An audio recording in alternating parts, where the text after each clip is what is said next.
Assalamualaikum warahmatullahi wabarakatuh. Waalaikumsalam. Alhamdulillahirabbil alamin. Alladzi arsala rasulahu bil huda wa dinil haqq liyudhhirahu 'ala dini kullihi wa kariha muslimun. Asyhadu an la ilaha illallah wa asyhadu anna Muhammadan abduhu wa rasuluh. Mana semangatmu? Mana semangatmu? SMK Negeri 1 sini? SMKN 1 sini? Terima kasih. Tepuk tangan.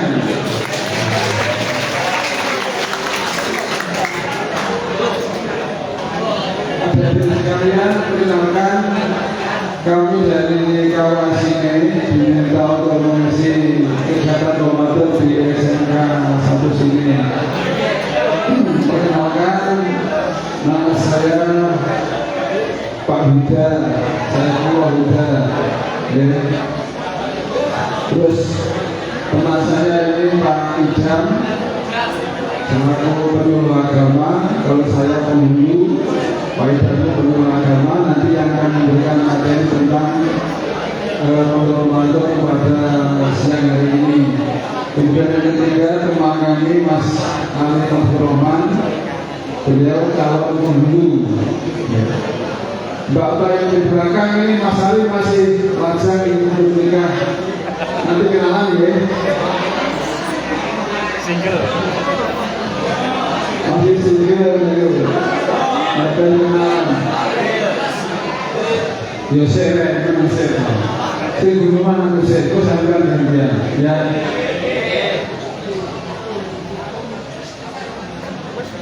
Gantian saya. Nanti saya dulu baru nanti sampai. Pada kesempatan pagi ini sekali lagi kami diminta dari SMK untuk mengisi materi Ramadan pada siang hari ini. Namun yang akan kami sampaikan mungkin berkaitan dengan hal yang berkaitan dengan pencegahan pernikahan dini. Jadi adik-adik sekalian, ojo kesusunan KUA. Ya, siap? Ojo kesusun yang ojo kepaksa. Itu betul, jangan terburu-buru. Pokoknya jangan terburu-buru di KUA. Pada hari ini nanti akan ada pembahasan berkaitan dengan masalah pernikahan dini dan sebagainya. Langsung saja dengan waktu yang kita kajian kepada Mas Idam selaku materi pada siang ini kami persilakan.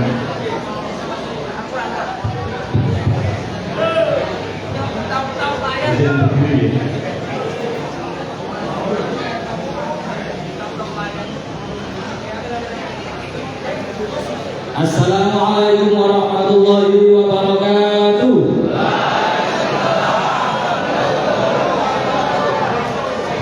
Mana semangatmu? Mana semangatmu?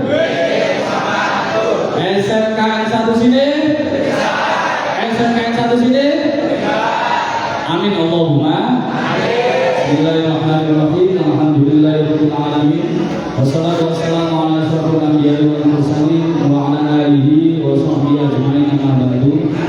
Terima kasih yang kami hormati Kepala Sekolah SMK 1 sini beserta seluruh jajaran dewan guru, staf dan pegawai.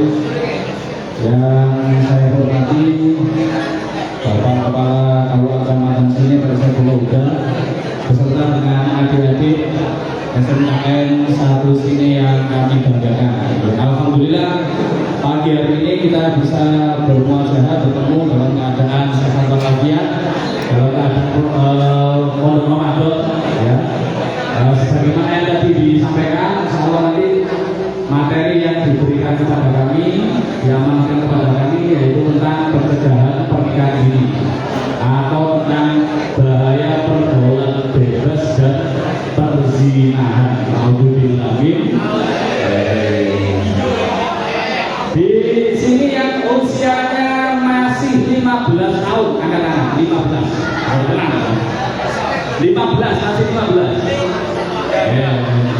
paling satu paling dua. Nah, wajahnya masih baby face. Yang 16. Mongso. Oh itu ada 16 ya. Yang Sweet 17. 17. Oh, ini itu. Yang 18. Oh, oh ya, berarti rata-rata kelas berapa saja ini? Kelas 12, kelas 10 ada. Kelas 11, kelas 12 kok sama ini? Oh, kasih plus untuk kelas 12. Ya kalau semuanya hadir kelas 10, 11, 12, gak cukup ini. Nyepo, Masya Allah, alhamdulillah. Semuanya sehat ya? Sehat ya. Ada yang puasanya sudah bolong. Yang laki-laki, yang perempuan nggak masalah. Yang laki-laki yang puasanya sudah bolong.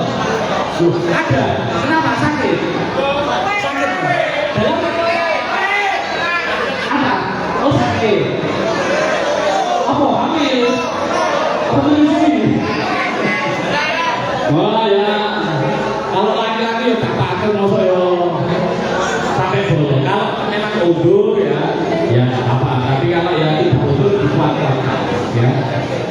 Pun di sini sebagaimana tadi disampaikan perkenalannya cukup singkat ya. Nama saya Ida. Insya Allah saya beberapa kali sudah ngisi di sini, pernah ngisi kakak kelas sampai kenal. Mungkin kalau 12 masih ada yang familiar atau ada yang. Nah yang sekarang yang dipanggil pada kami di kesempatan pada Ramadan kali ini kami diberi amanah untuk mengisi tentang pencegahan pertikaian dini atau tentang pergaulan bebas dan berzina. Slide selanjutnya. Nah ini lanjut. Ya media sosial saya Idham Conan ya. Ada IG-nya ya Idham Conan. Ya nanti di follow kalau mau nggak mau ya apa. Insya Allah banyak yang bermanfaat. YouTube-nya juga Idham Conan, semuanya saya samakan. FB-nya juga sama, TikTok-nya sama, Twitch-nya juga ada lengkap. Insya Allah YouTube, FB, IG, TikTok, Twitch ada. Nah, ini latar belakangnya ya. Kita tahu bahwa Allah menciptakan makhluk di dunia itu banyak yang berpasang-pasangan. Sebenarnya tidak hanya manusia, banyak yang berpasang-pasangan seperti siang dengan malam, matahari dengan bulan. Ada pasangan-pasangannya beberapa makhluknya Allah, termasuk manusia ini diciptakan berpasangan. Kelas 12 yang baca Qurannya bagus siapa? Yang baca Qurannya bagus. Saya minta tolong. Ya Pak Opai. Pak Opai. Saya baca Qurannya bagus. Maju. Sini. Mas. Ngomong Mas. Minta tolong Mas. Kau sama beli ngomong membeli. Baca Quran oleh jajaran kosong-kosong. Baca Quran dapat pahala. Ayo yang minta tolong ada yang baca. Siapa yang bisa? Yang nomor 1 siapa? Dibaca bareng-bareng ya. Dibaca bareng-bareng bisa ya. Bismillahirrahmanirrahim. Yang belakang kelihatan? Enggak kelihatan. Ini surat An-Nur ya. Surat An-Nur ayat 21. Ini ada Quran. Nah, ini ada Quran. Tuh. Kita tolong dibacakan mau. Kita tolong yang bagus-bagus. Wis gak usah terlalu kiroan gak apa-apa ya, penting bisa. Kita tadi, Mas, kita tolong Mas. Gak apa-apa. Wis tapi lah osisnya ya, ketua osisnya. Mantan ketua osisnya ya. Ayo, mantan ketua osisnya ya Pak, kelas 12.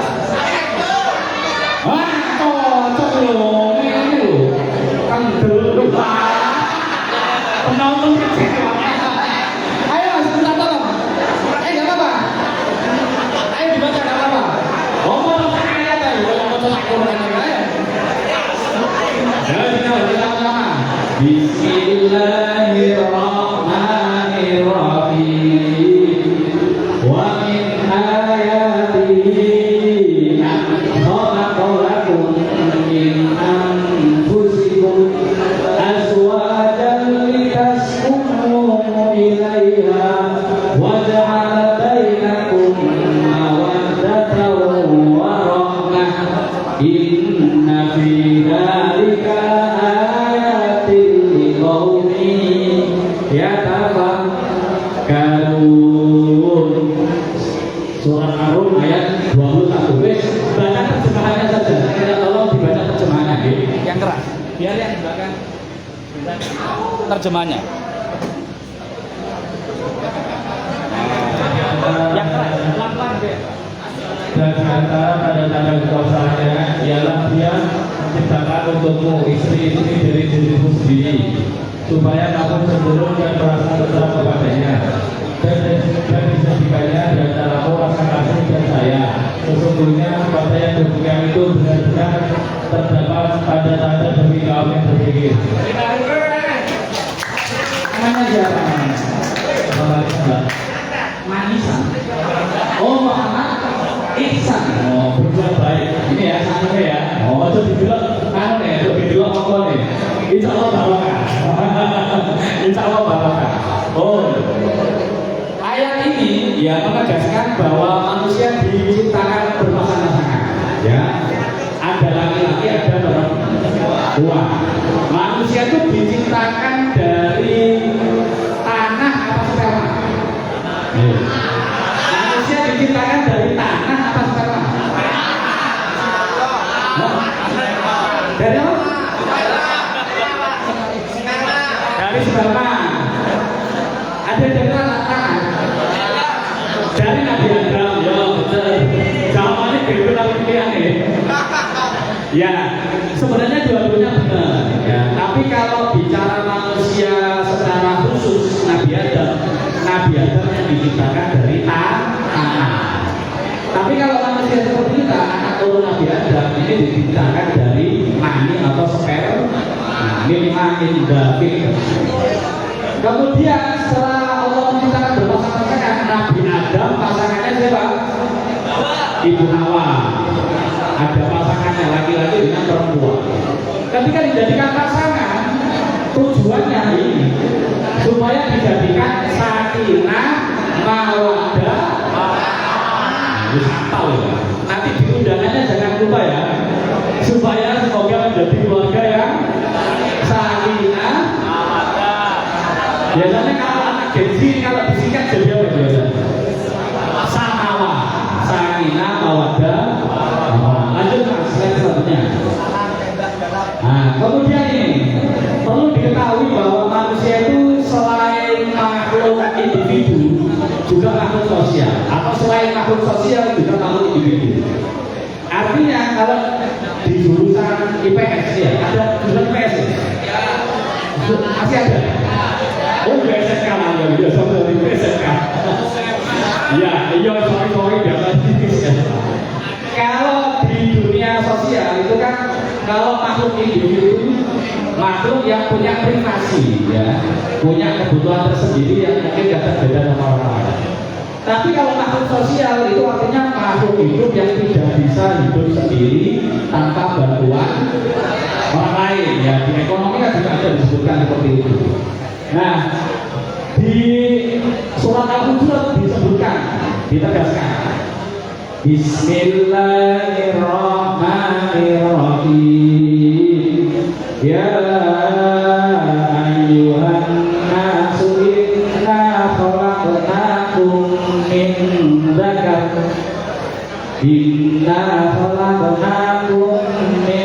dzakar wa untha wa ja'alnakum syu'uban wa qabaila lita'arafu. Inna akramakum 'indallahi atqakum. Innallaha 'alimun khabir. Ya, kalau seorang muslim itu kalau ketika dibacakan Quran didengar, Allah dapat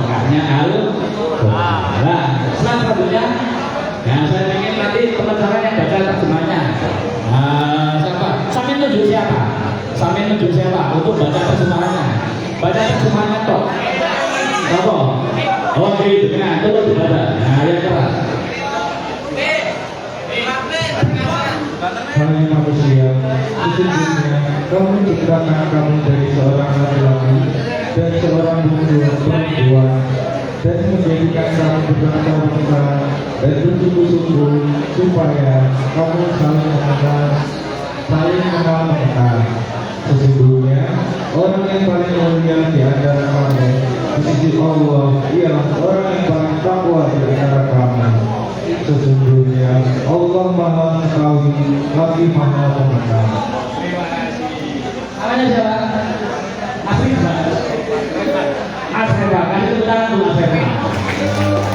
Kamu coba lah saya. Nah, jalan. Nah, kamu. Kamu kayak mau contoh dulu mau saya oleh. Oh, Apa? Besok. Wes bukan lah. Dan di surat Al-Hujurat ini dijelaskan ya bahwa manusia diciptakan dari laki-laki perempuan, yang dimaksud adalah Nabi Adam dan Ibu Hawa. Nah, kemudian diciptakannya tidak satu suku, tidak satu negara, tidak satu wilayah, tapi mencah-mencah ya. Ada yang di Indonesia, ada yang di luar negeri. Di Indonesia pun masih pecah-pecah lagi. Ada suku Jawa, ada suku Sunda, apa lagi? Suku Batak, terus suku apa? Banjar, suku Dayak, macam-macam. Nah, tujuannya supaya satu dengan yang lain saling mengenal, saling melengkapi, ya, satu sama yang lain, saling membantu. Ini hubungan sosialnya. Tidak boleh seseorang mengaku lebih baik daripada yang lain. Makanya di pembukaan undang-undang kita itu penjajahan di atas bumi harus dihapuskan. Karena kalau penjajahan itu kan berarti ada yang mengaku superior. Nah, manusia hukumnya sama di mata Tuhan. Yang paling mulia adalah yang paling bertakwa, dan yang tahu adalah Tuhan. Nah, kalau kita ya sama, saya sama dengan sampai yang sama. Nah, cuma diberi tugas yang berbeda. Hari ini kita diberi tugas untuk memberikan materi. Mungkin di kemudian hari nanti akan memberikan materi. Selanjutnya, nah, ini alasan kenapa kami diberi amanah untuk menjelaskan tentang bahaya pergaulan bebas, bahaya perzinahan, dan upaya-upaya pencegahan pernikahan dini ini. Karena banyaknya angka atau kasus asusila, ya, kasus pelecehan seksual di luar sana. Kalau di sosial itu biasanya dibuat seperti laporan atau clipping, ya, dibuat laporan tentang kasus-kasus pelecehan seksual di Indonesia mulai dari tahun sekian sampai sekian. Itu ada penelitian, dan itu trennya setiap tahun mesti meningkat, mesti naik. Baik laki-laki ke perempuan, yang dewasa ke anak-anak, maupun sebaliknya itu banyak sekali. Bahkan sekarang pelecehan seksual tidak hanya lawan jenis, bahkan antar jenis pun bisa terjadi pelecehan seksual. Iya. Ya, beberapa waktu yang lalu itu ada kepergok, naudzubillah ya, laki-laki berduaan di kamar mandi musola. Luar biasa. Kemudian lanjutnya ada angka kasus hamil di luar nikah, naudzubillah dari di Indonesia, di Jawa Timur beberapa waktu yang lalu dirilis tentang angka dispensasi, ya. Dispensasi itu biasanya diminta kalau ke KUA, biasanya ada anak yang usianya di bawah 19 tahun pengen menikah. Makanya tadi Pak Kepala menyampaikan jangan ojo kesusunan KUA, jangan keburu-buru ke KUA. Kalau memang belum cukup umur, baik secara negara, fisik, mental dan sebagainya, jangan keburu-buru nikah. Karena salah satu kasusnya yang keburu nikah, pengen kebelet nikah, itu kebanyakan kasusnya karena hamil di luar. Ya, semoga di angkatan kalian ini tidak ada yang terjadi kasus hamil di luar. Aman ya? Aman ya? Semoga aman semuanya. Kemudian angka putus sekolah kalau hamil di luar nikah dan masih usia sekolah, otomatis sekolah aturannya kan harus mengeluarkan sehingga anak ini putus sekolah. Ya sebenarnya tidak mengeluarkan, tapi disuruh cuti dulu untuk melahirkan. Tapi kan untuk balik lagi ke sekolah malu. Nah, akhirnya kadang SMP sudah putus sekolah, SMA belum selesai sudah putus sekolah. Terus kemudian angka pernikahan dini, yaitu usia pernikahan yang di bawah 19 tahun, trennya juga naik. Kemudian perceraian, ini hubungannya kalau nikahnya muda banyak perceraian, nikah muda banyak perceraian. Kira-kira ada yang tahu nggak hubungannya antara kenapa kok banyak angka pernikahan muda, pernikahan dini itu sama dengan atau berbanding lurus dengan angka perceraian di Indonesia khususnya? Ada yang tahu alasannya? Pernikahan dini meningkat, perceraian juga meningkat. Tahu alasannya? Ada yang tahu? Ayo, masa diopai kan? Ada yang tahu? Ada? Nah yuk, ngatur dulu. Gak ada salah bener. Nah, perempuan ada yang tahu? Ada yang tahu salah perempuan? Gak apa-apa. Kenapa kok semakin tinggi angka pernikahan dini, semakin tinggi angka perceraian berbanding lurus sama tingginya? Ada yang mau jawab? Silakan maju nggak apa-apa. Lewat sana nggak apa-apa. Ah maju nggak apa-apa, tak tunggu ayo sini nggak apa-apa sih kan dulu bro. Ayo maju. Nah itu banyak ya, tak tunggu nggak apa-apa. Nah logikanya bagaimana? Alasannya seperti apa? Tingginya angka pernikahan dini ya itu menyebabkan tingginya juga angka perceraian. Kok sama, kok berbanding lurus? Kan pernikahan sama perceraian sebenarnya nggak ada hubungan. Perceraian ya dicatatkan di pengadilan agama, pernikahan ya dicatatkan di KUA. Nah itu kok bisa sama? Nah, kenapa? Nah silakan mbaknya diperkenalkan namanya siapa? Nah silakan. Oh, ini lo kan dulu. Namanya siapa? Namanya siapa? Perkenalkan, nama saya Latifah Azhara Ismail. Oh bagus sekali. Dari kelas 12 apa? 12 akuntansi 2. Akuntansi 2. Tepuk tangan untuk akuntansi 2. Nah, contohnya kayak gini loh. Saklah seperti loh. Kenapa Mbak? Alasannya kenapa kok tinggi angka pernikahan dini juga tinggi angka perceraian? Salah satunya perekonomian dan belum siap secara finansial.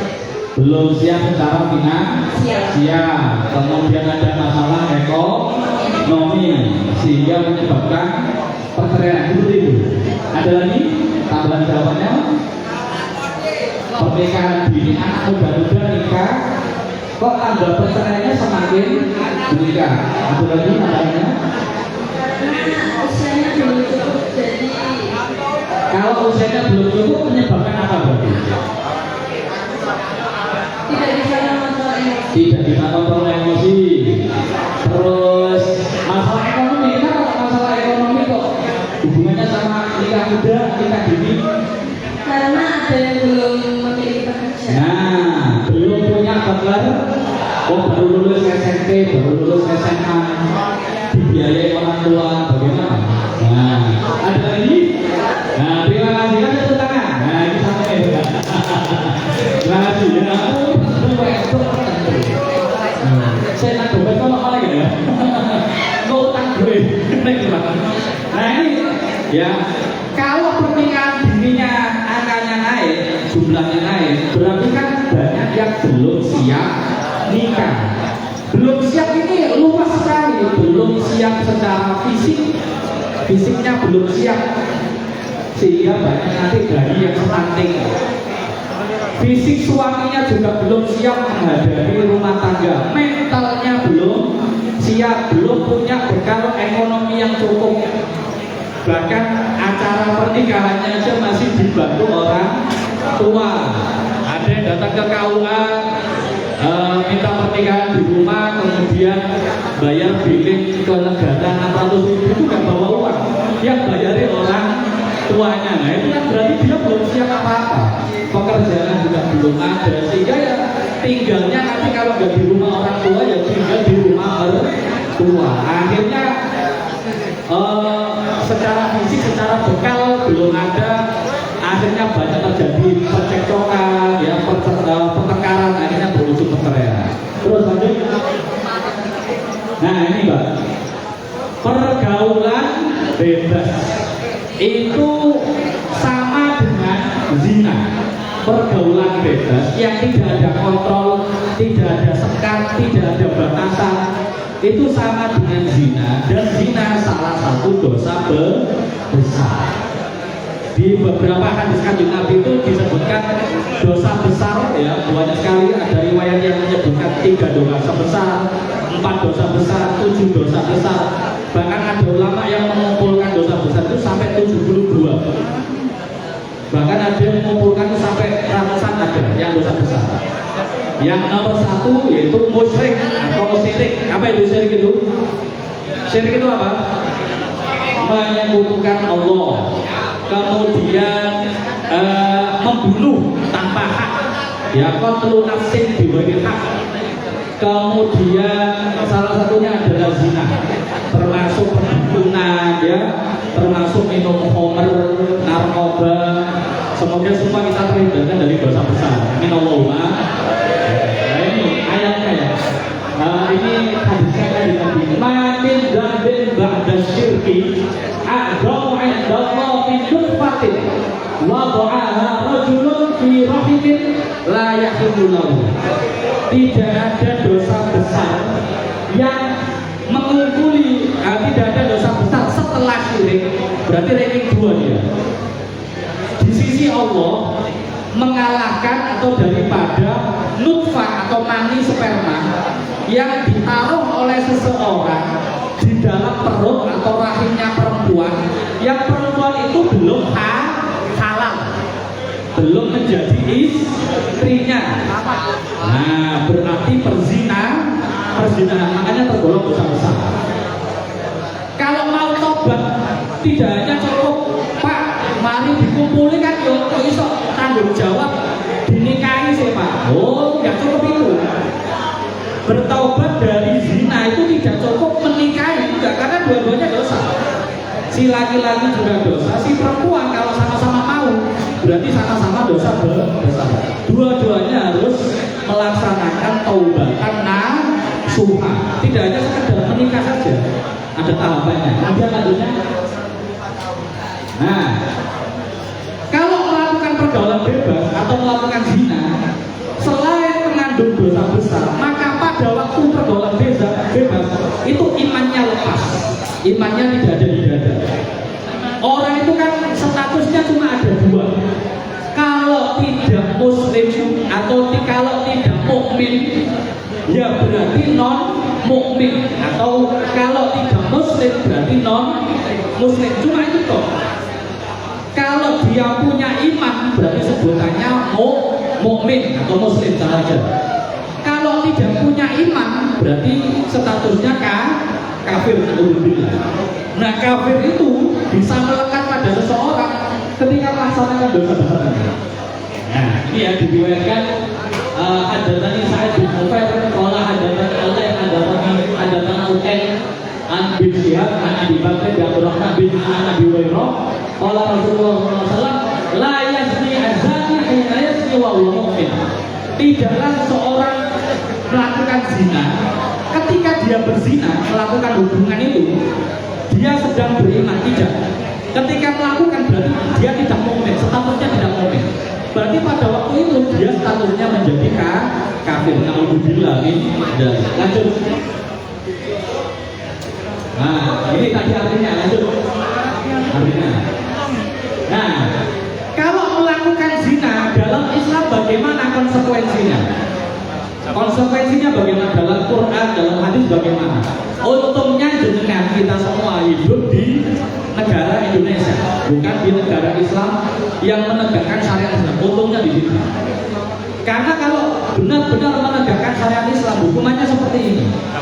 Orang kalau melakukan hubungan bebas, ya pergaulan bebas, melakukan perzinahan, maka hukumannya salah satu dari 2 ini. dia melakukan zina itu statusnya adalah bersuami atau beristri, sudah menikah, maka sebutannya dia adalah pezina muhsan. Orang yang sudah punya suami istri, sudah punya pasangan, tapi masih melakukan zina. Mestinya kan dia melakukan dengan pasangan sahnya, dengan pasangan halalnya, tapi malah jajan di luar, malah cari jajan di luar. Maka sebutannya zina muhsan. Harusnya dia terjaga, malah tidak terjaga. Maka hukumannya berat, yaitu dia harus dirajam, bukan dicambuk, dirajam. Dirajam itu dilempari batu sampai mati. Batunya tidak boleh terlalu besar, nanti cepat matinya. Juga tidak boleh terlalu kecil, sedang, dan itu harus disaksikan beberapa orang. Tidak cukup satu orang yang melempari, harus beberapa orang. Itu kalau sudah punya pasangan, sudah bersuami atau sudah beristri. Kalau dia bujang atau belum bersuami, belum beristri melakukan zina, ya agak wajar, agak wajar, karena dia belum menikah.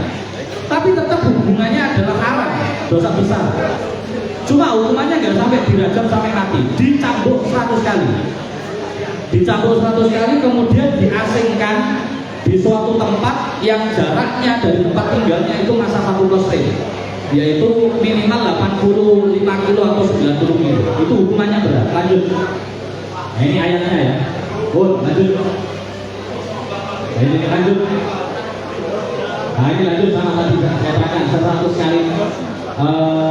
Nah, ini akibatnya. Seseorang kalau berani melakukan zina, Pak, kita kan di Indonesia nggak sampai dirajam, nggak sampai dicambuk, ya santai aja Pak, tinggal datang ke KUA kalau ketahuan, kalau nggak ketahuan ya malah enak. Loh, meskipun tidak ada hukuman di dunia seperti yang tadi rajam atau cambuk, hukumannya 6 ini, siksanya 6 ini, adabnya 6 ini. An Hudzaifah bin Yaman anna Rasulullah sallallahu alaihi wasallam qala ya ma'syaral muslimin iyyakum wazina fa inna fihi sittati shalih salatun fid dunya wa salatun fil akhirah. Seseorang kalau berani melakukan zina, hukumannya atau adab siksanya 3 di dunia, 3 di akhirat. Fa'amal lati fid dunya fadiha birbahani wa dawamul faqri wa qasrul umri.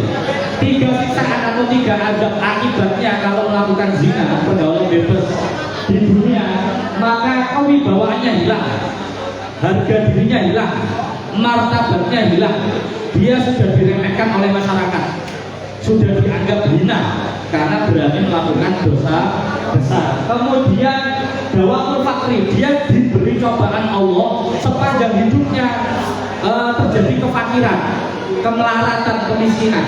Loh, Pak, saya lihat beberapa orang yang berzina itu hidupnya kaya-kaya, punya mobil, punya rumah tingkat. Kefakiran yang dimaksud di sini bukan jumlah hartanya, tapi hatinya merasa fakir, merasa kurang terus. Sudah punya mobil, sudah punya rumah, sudah punya harta, masih kurang. Karena dia disiksa oleh Allah, hatinya selalu merasa fakir. Kemudian qasrul umri, dikasih umur pendek, matinya mati muda. Andai kan dia diberi umur panjang, umur panjangnya sia-sia karena tidak digunakan ibadah. Kemudian wa amal lati fil akhirah, ada 3 siksaan lagi yang diberikan Allah selain di dunia tadi, yang akan diberikan di akhirat nanti, yaitu suhtullah, mendapat kemurkaan Allah. Naudzubillah min dzalik, tidak ada kemurkaan yang paling besar kecuali kemurkaan dari Allah. Yang kedua, su'ul hisab, hisabnya berat, hisabnya sulit, hisabnya rumit, sehingga teman-temannya sama-sama sudah masuk surga, dia masih dihisab. Kemudian walaupun difinal, disiksa di neraka selama hanya naudzubillah min dzalik. Ini bagi para pezina yang matinya sebelum melakukan taubatan nasuha. Lanjut bagaimana dari. Nah, ini batasan hubungan laki-laki perempuan. Pak, kita itu kan di SMK Pak, nggak kayak di pondok pesantren. Kalau pondok pesantren kan laki-laki sendiri, perempuan sendiri. Kalau di pondok pesantren kita kan di SMK Pak, kita itu satu kelas ya campur laki-laki perempuan. Meskipun satu kelas itu campur laki-laki perempuan, tapi tetap ada batasannya. Ya, Islam itu tidak melarang hubungan laki-laki perempuan, ya perlu dicatat. Islam tidak melarang hubungan laki-laki perempuan, nggak apa-apa. Mungkin ketuanya laki-laki, sekretarisnya perempuan, nggak masalah dalam hubungan sosial. Tapi ada batasannya. Lah batasan ini biasanya sudah diajarkan kepada kita sejak TK, bahkan mungkin sejak PAUD. Jenengan pernah dengar lagu ini? Sentuhan boleh, sentuhan boleh, kepala, tangan, kaki, karena sayang, karena sayang, karena sayang. Sentuhan tidak boleh, sentuhan tidak boleh, yang tertutup baju dalam. Hanya diriku yang boleh menyentuh. Bisa lagi nih? Sekali lagi ya. Sentuhan boleh, sentuhan boleh, kepala, tangan, kaki, karena sayang, karena sayang, karena sayang. Sentuhan tidak boleh, sentuhan tidak boleh, yang tertutup baju dalam. Hanya diriku yang boleh menyentuh. Sekali lagi ya, sama-sama. 1, 2, 3. Sentuhan boleh, sentuhan boleh, kepala, tangan, kaki, sayang, karena sayang, karena sayang. Sentuhan tidak boleh, sentuhan tidak boleh, yang tertutup baju dalam. Hanya diriku yang boleh menyentuh. Ini sebenarnya ilmu sosial umum, tidak hanya Islam ya. Ilmu sosial umum sebenarnya di luar Islam. Artinya kalau sama laki-laki perempuan pegang kepala nggak apa, pegang tangannya, pegang kakinya nggak apa. Tapi kalau dalam Islam, nah ini perbedaannya Islam dengan yang aturan sosial di luar Islam. Ini di luar Islam ini. Di luar Islam juga memberi batasan seperti ini. Yang boleh disentuh kepala, tangan, kaki. Yang tidak boleh disentuh, yang tertutup baju dalam. Laksana tahu sendiri. Tapi kalau dalam Islam itu seluruh kulit, ya kalau sudah balik, sudah dewasa dalam Islam, seluruh kulit tidak boleh bersentuhan lawan jenis. Laki-laki nggak boleh bersentuhan dengan perempuan. Lanjut. Nah, dalam hal pergaulan bebas, Islam sudah mencegah, memberikan batasan. Ayat ini insya Allah semuanya tahu. Wala taqrabuz zina innahu fahisyatun wa sa'a sabila. Jangan dekati zina. Sebenarnya sudah tahu ayat ini. Pak, yang nggak boleh kan mendekati. Saya sudah melakukan kok. Wah, doa. Mendekati saja tidak boleh, apa maneh ngelakoni. Nah itu. Lanjut. Ini ayat yang paling tegas bahwa tidak boleh ada pergaulan bebas. Lanjut. Nah, kemudian ini juga ayat yang mencegah pergaulan bebas. Wala taqrabul fawahisha ma dzahara minha wa ma batan. Yang jelas maupun yang samar-samar juga tidak boleh. Jadi Islam itu lebih ketat daripada yang ilmu sosial ini. Lanjut. Nah, ini batasannya. Batasannya hubungan perempuan. Zaman dulu, mohon maaf, awal-awal Islam zaman Nabi itu nggak langsung pakai hijab, nggak langsung pakai kerudung, nggak langsung. Awalnya itu ya normal kayak Arab zaman jahiliyah ya, pakai baju longgar biasa seperti itu. Tapi belum jilbab, belum ada kerudung, belum ada hijab, belum ada. Kemudian suatu saat Sayyidina Umar itu ketika prasmanan kalau tidak salah, itu tangannya menyentuh perempuan ya, kesenggol. Ketika mau ngambil sesuatu, tangannya kesenggol dengan lawan jenis, dengan perempuan. Lalu Sayyidina Umar itu di dalam hatinya, kok rada kemerenyeng yo.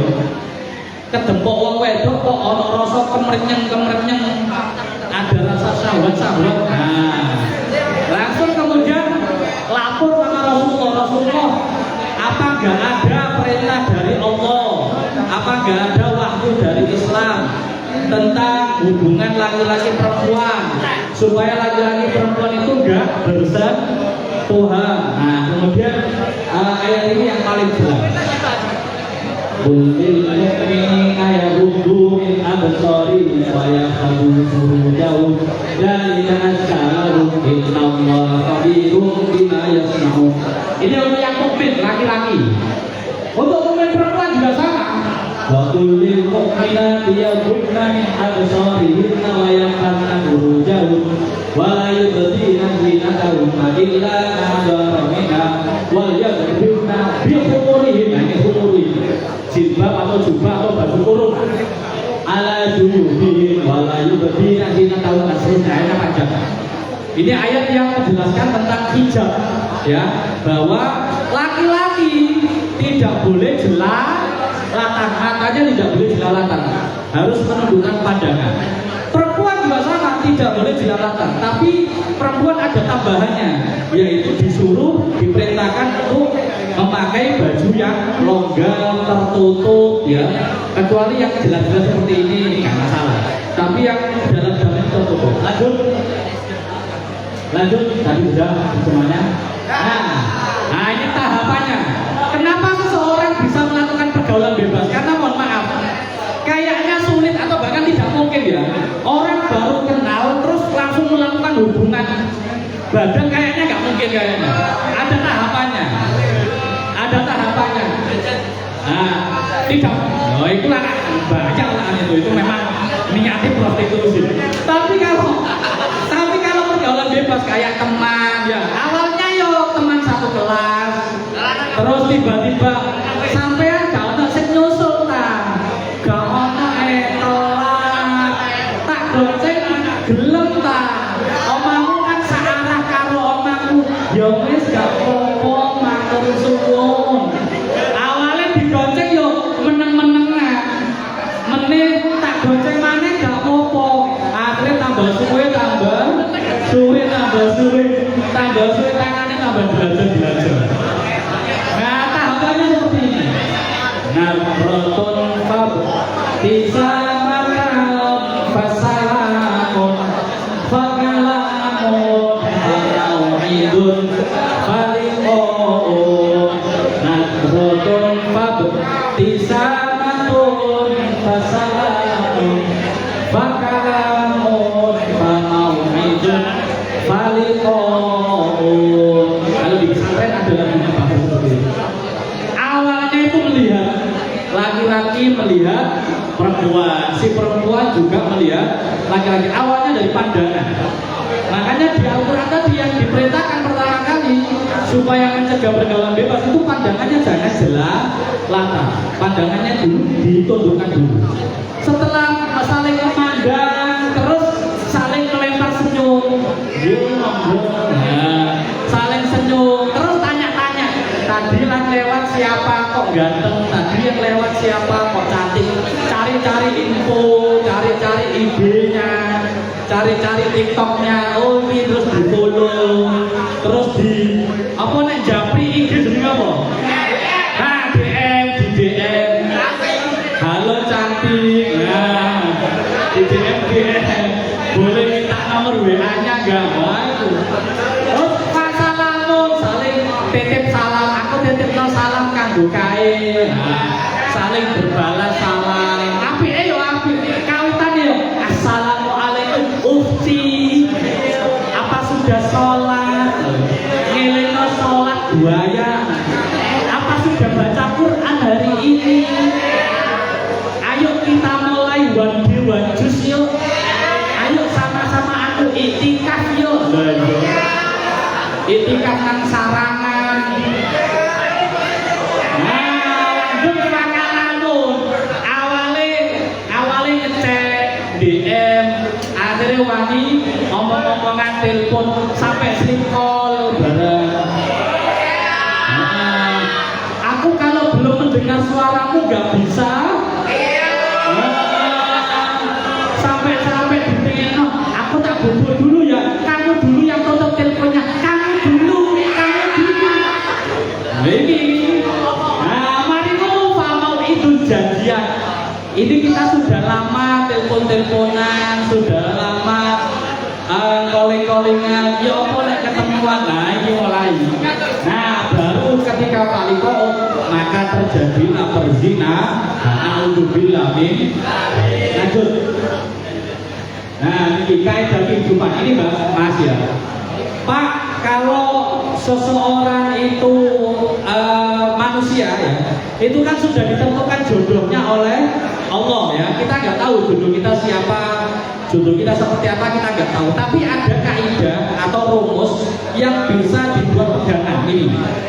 Al-khabithatu lil-khabithin wal-khabithuna lil-khabithat wat-thayyibatu lit-thayyibin wat-thayyibuna lit-thayyibat. Orang baik, orang buruk ya, orang jahat itu nanti akan berjodoh dengan orang jahat. Orang buruk akan berjodoh dengan orang yang buruk. Ini kaidah kehidupan. Orang baik nantinya juga akan berjodoh dengan orang baik. Begitupun akan sebaliknya. Ini kaidah kehidupan. Pak, lah di tempat saya itu Pak ada orang yang nggak baik, jodohnya sama orang baik. Itu nanti ada dua kemungkinan. Kemungkinannya salah satunya akan berubah. Mungkin yang baik terpengaruh menjadi tidak baik, atau yang kurang baik berubah menjadi baik. Akan saling mempengaruhi, kuat yang mana kalau tetap berjodoh. Kemungkinan yang kedua akan berpisah. Dua-duanya saling mempertahankan kebaikannya dan mempertahankan keburukannya, maka akan berpisah. Maka kalau tahu kaidah kehidupan seperti ini, maka jangan bisa introspeksi muhasabah sendiri-sendiri.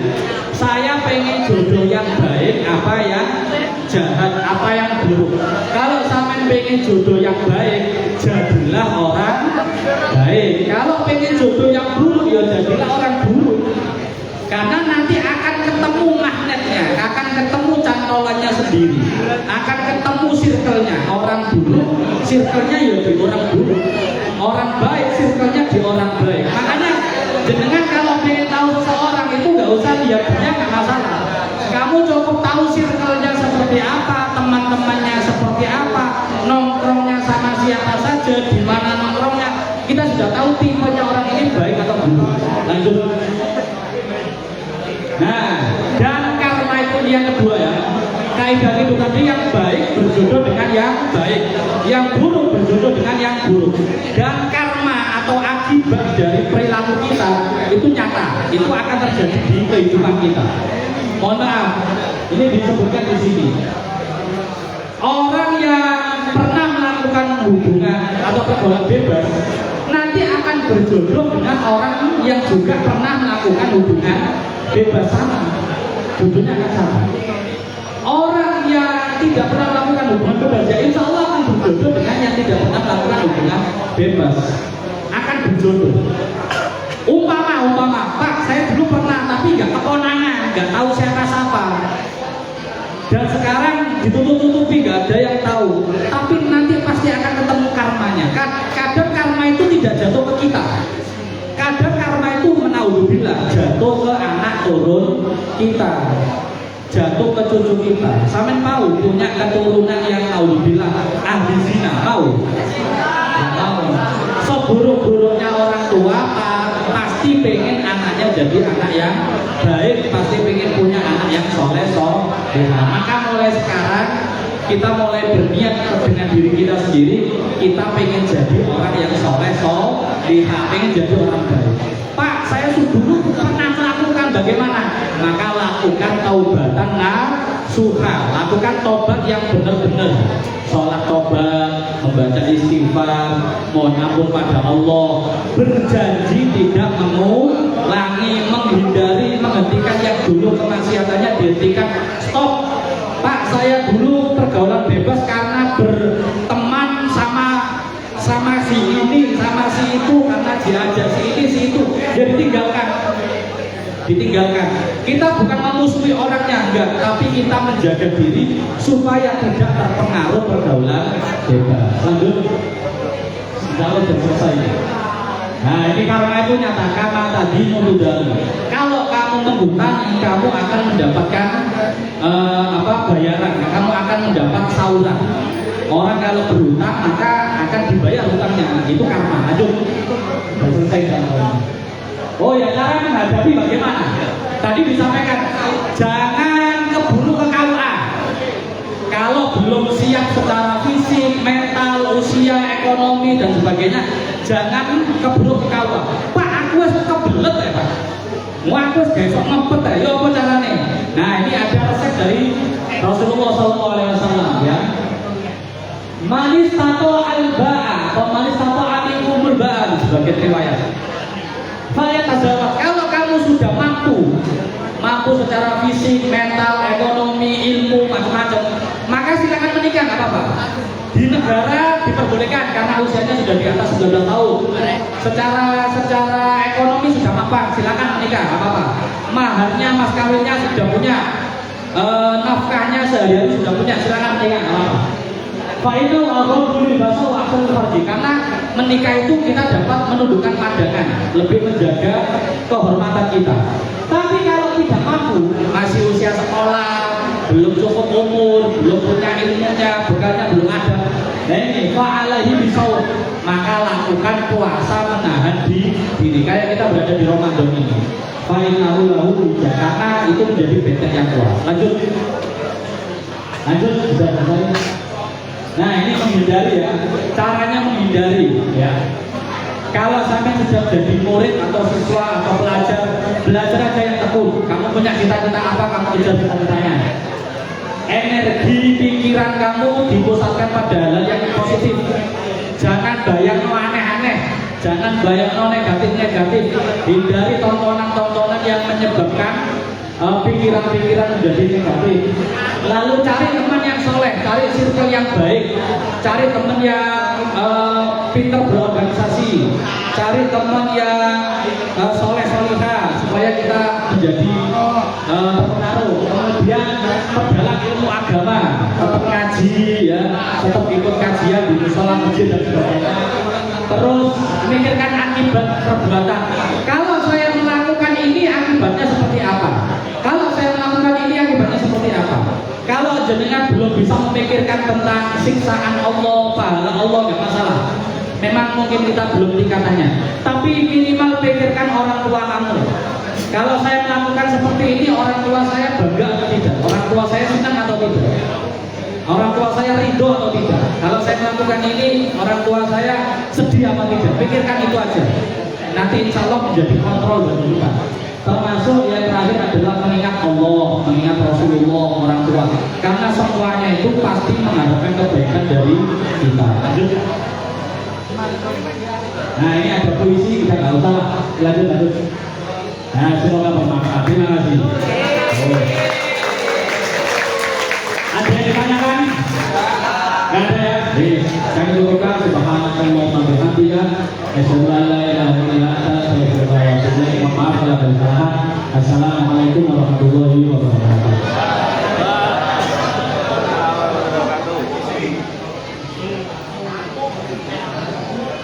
Mohon minta dokumentasinya benar ya, tetap di tempatnya masing-masing. Mas yang tiduran mohon dibantu duduk sebentar. Nah, duduk sebentar yang tiduran. Modal kosongnya modal mesin. Duduk sebentar untuk dokumentasi. Mohon.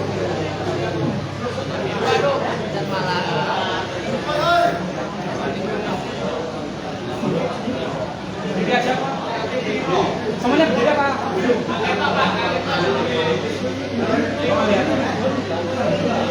Kita yang berdiri semuanya.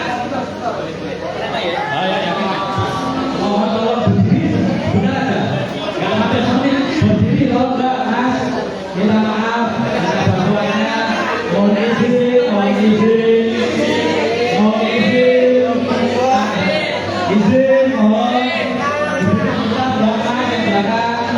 Mas, Mbak, terima kasih Mbak.